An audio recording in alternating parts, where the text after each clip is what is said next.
Ang glutathione drip or minsan yung iba infusion siya. Ginagamit talaga yan para sa ating mga pasyenteng may cancer. Kasi kaakibat nung kanilang chemotherapy, yan ay ang nagbibigay ng, it's actually an immune booster.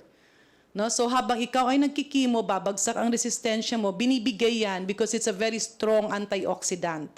No? Para ikaw ay hindi madaling mahawa ng sakit. No? Ikaw ay natutulungan na tumaas yung iyong resistensya.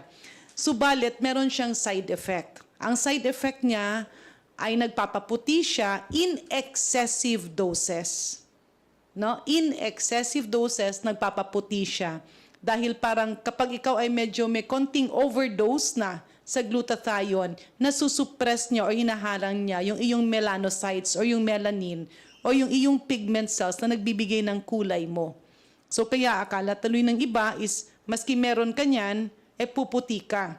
No, maybe yung mindset nila. Pero sa katotohanan, you will only have a fair and whiter skin if you get it in excessive doses. Yan po ang epekto ng overdose ng glutathione.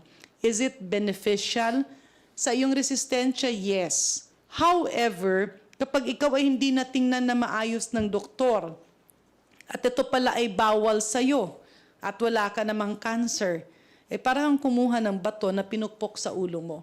Again, where does this leads us?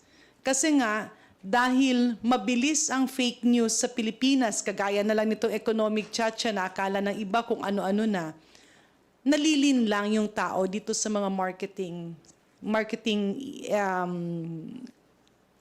sabihin na natin, marketing strategies. No?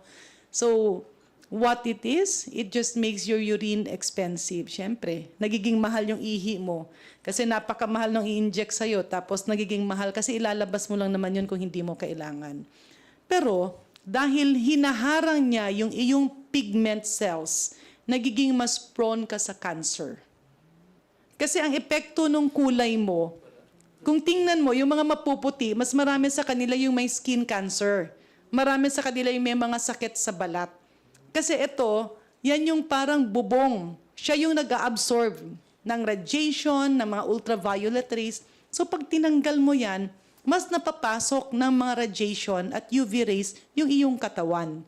Kaya mas madali kang magka-cancer. So it's really an unnecessary adjunct to health.